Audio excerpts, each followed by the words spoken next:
राज्यात सध्या पश्चिमी वादळाची स्थिती आहे। अरबी समुद्र आणि बंगालच्या उपसागरावरून येणारे बाष्पयुक्त वारे वाहत असल्यानं राज्यात पावसाळी हवामान आहे। त्यामुळे राज्यात सोमवारपासूनच पावसाचा प्रभाव वाढला असून बहुतांश भागात पावसाची नोंद होते। त्यामुळे राज्यातील अनेक भागात हवामान विभागानं येलो अलर्ट देखील दिलाय। हवामानाबद्दलची सविस्तर अपडेट या व्हिडिओच्या माध्यमातून जाणून घेऊयात। नमस्कार, आपण पाहताय लोकसत्ता लाईव्ह। राज्यात सध्या पावसाळी हवामान असून अनेक भागात वादळी वाऱ्यांसह पावसाची नोंद होते, तर काही भागात उष्णतेची लाट सदृश्य स्थिती आहे।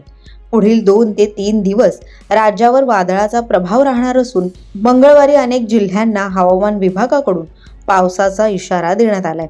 या दरम्यान मेघगर्जनेसह ताशी 30 ते 40 किलोमीटर सोसाट्याचा वारा, गारपीट आणि हलक्या ते मध्यम पावसाची शक्यताही वर्तवण्यात आली आहे। त्याचबरोबर कोकण प्रदेश, विदर्भ, मध्य महाराष्ट्र आणि विदर्भातील काही भागातही मंगळवारी पावसाची शक्यता वर्तवण्यात आली असून प्रदेशातील काही भागांना हवामान विभागाकडून येलो अलर्टही देण्यात आलाय। राज्यातील काही भागात पुढील 2 दिवस 2 ते 3 अंश सेल्सिअसनं घट होईल अशी शक्यताही वर्तवण्यात आली आहे। यामुळे नागरिकांना उष्णतेपासून तात्पुरता का होईना पण दिलासा मिळेल असाही अंदाज व्यक्त केला जातोय। दरम्यान हवामान विभागानं दिलेल्या माहितीनुसार कोकण पट्ट्यातील रायगड, रत्नागिरी, सिंधुदुर्ग, सातारा आणि सातारा घाट विभाग, पुणे आणि पुणे घाट विभाग, कोल्हापूर आणि कोल्हापूर घाट विभाग, सांगली, सोलापूर, नाशिक आणि नाशिक घाट विभाग, त्याचबरोबर धुळे, जळगाव, छत्रपती संभाजीनगर, अहिल्यानगर, बीड, धाराशिव, लातूर, जालना, परभणी, नांदेड, हिंगोली, यवतमाळ, चंद्रपूर, गडचिरोली आणि नागपूर या भागांना पावसाचा इशारा देण्यात आला असून येलो अलर्ट जारी करण्यात आलाय।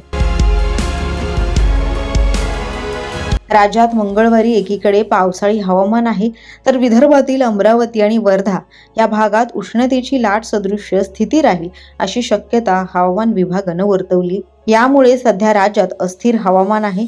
यंदा एल निनो ची स्थिती प्रशांत महासागरात निर्माण होण्याचा अंदाज हवामान विभागानं आणि खासगी हवामान संस्थांकडून व्यक्त करण्यात आलाय। त्यामुळे देशासह राज्यातही पावसाचं प्रमाण सरासरीहून कमी राहील असा अंदाज व्यक्त केला जातोय। अस्थिर हवामानाचा फटका हा नागरिकांबरोबरच मुख्यतः राज्यातील शेतकऱ्यांना बसत असून यामुळे शेतकऱ्यांच्या समस्यांमध्ये वाढ होण्याची देखील चिंता व्यक्त केली जाते।